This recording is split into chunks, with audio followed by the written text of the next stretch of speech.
booties for black girl nerds.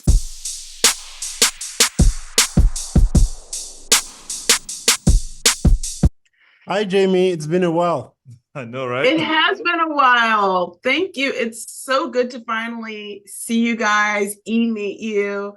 And thank you for taking the time to talk to Black Girl Nerds. I'm so proud of what you guys have created with this beautiful series.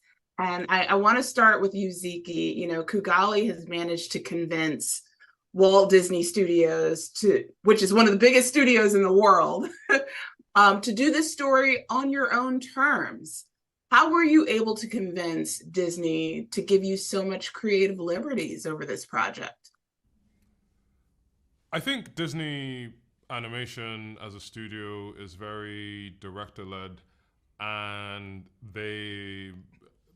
I don't know if they said this directly to me, but the gist of what I got when I spoke to them is that they feel like it's their job to help directors and storytellers realize their vision. So they're there to enable as opposed to restrict.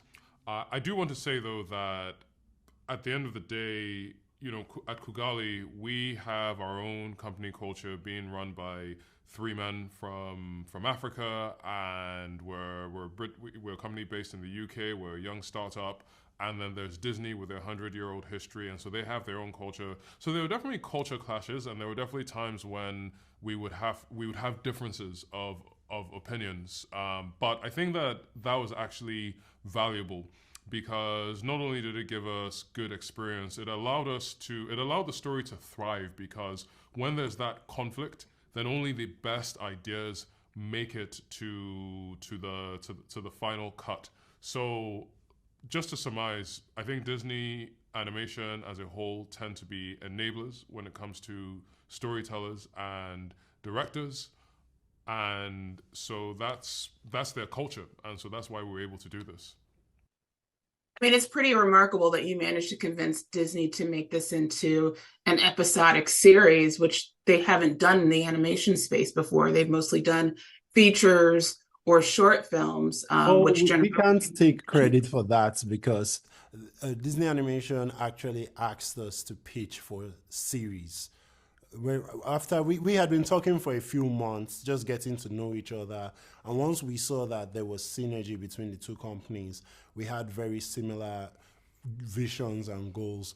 Then at the time, Disney Plus was very new, so it made sense for them to say, you know what, let's see if we can do a series.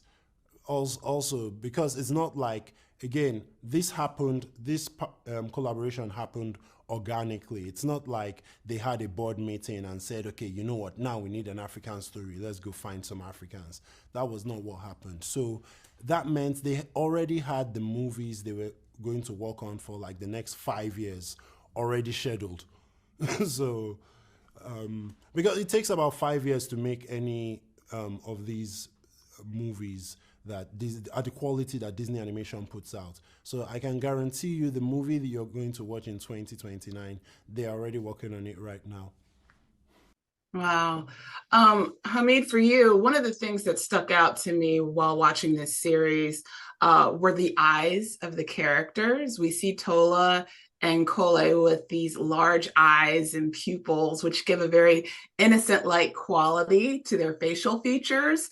And some of the other characters don't have that look. So I just wanted to know, was that intentional in the design of these characters? Yes, and thank you for noticing. I feel very seen and validated. That was very, very intentional. And if you notice, Tola's eyes are bigger than Kole's. And if you actually look at the shape of eyes too, Tola's eyes are rounder than Kole's, because Kole is almost a merge between like the spirit of Tola and Tunde, where he still has the optimism of Tola, but life has kind of beat him to a bit of submission. He's kind of starting to accept his place. So you can say it's more box-like. And to even extend that more, if you look at when he's younger Kole, the clothes fall off him, so it's more round shapes. Whereas when he's older, they sit on him and it kind of gets a bit more boxy. So those were very, very intentional, yes. Tolu, what's compelling about Iwaju is it's an Afrofuturistic story that's rooted in a real place. Like we got to see a lot of Afrofuturism in other properties like Black Panther and Wakanda, but this is in Lagos, Nigeria. And I wanted to know, like, the tech that we see in this series, is that inspired by real tech that's being developed there? Okay, so thank you for that question. Iwaju is a science fiction story set in Lagos, and all the tech is inspired by the needs of Lagos. So I'll just give a few quick examples. Lagos is the largest city in Africa in terms of population, meaning the traffic is horrendous. So because of that, in real life, people sell things to moving vehicles in the traffic. The largest mall in the world is the traffic in Lagos. And in Iwaju, we then added with the tech, people have cars that can either fly over the traffic if the person is wealthy enough, or even if they're not wealthy enough, the wheels are spherical, meaning you can maneuver in the traffic more in more creative ways. Now, if your car is flying and the hawkers, the people who sell things on the road, are trying to sell to you, but your car is in the air, how are they going to reach you? So we created these drones that they use to reach the people whose cars are in the air to still make those sales. So based on the way the sales happen in real life Lagos has an island and a mainland. Real life Lagos, people carry things on their head in the markets to sell. So in the show, we exaggerated how much weight they could carry on their head. They're carrying like 3 or 4 layers of bread to sell because they are wearing an exoskeleton that enables them carry more stuff on their head. So most of the tech is just designed to support what happens in real life Lagos. Ziki, Tola has such a genuine and authentic personality.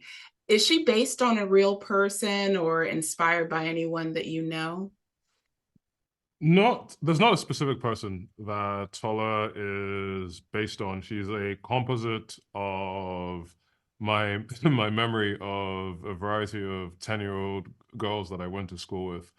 But what I tried to capture with Tola was someone who was innocent, but was still aspirational in the way that she looked at the world. Because in many ways, Iwaju is a story of an aspirational young girl that teaches a couple of jaded men to have hope. Because I think hope is very important, and I think it also helped to have a co-writer like Halima Hudson, who was not only once upon a time a 10-year-old Black girl, but also has many nieces and might be more in touch with that female psyche, Jen Lee, as well, who sort of mentored me as well. So there are certain things that I definitely got wrong because I haven't spent a lot of time amongst 10-year-old girls since I was in primary school. But because I had a team supporting me, that helps to really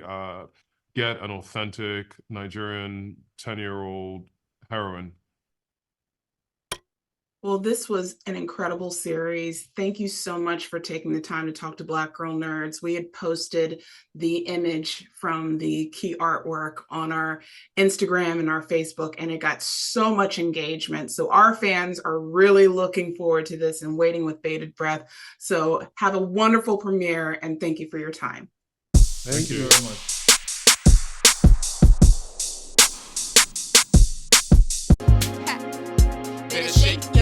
Black girl nerds.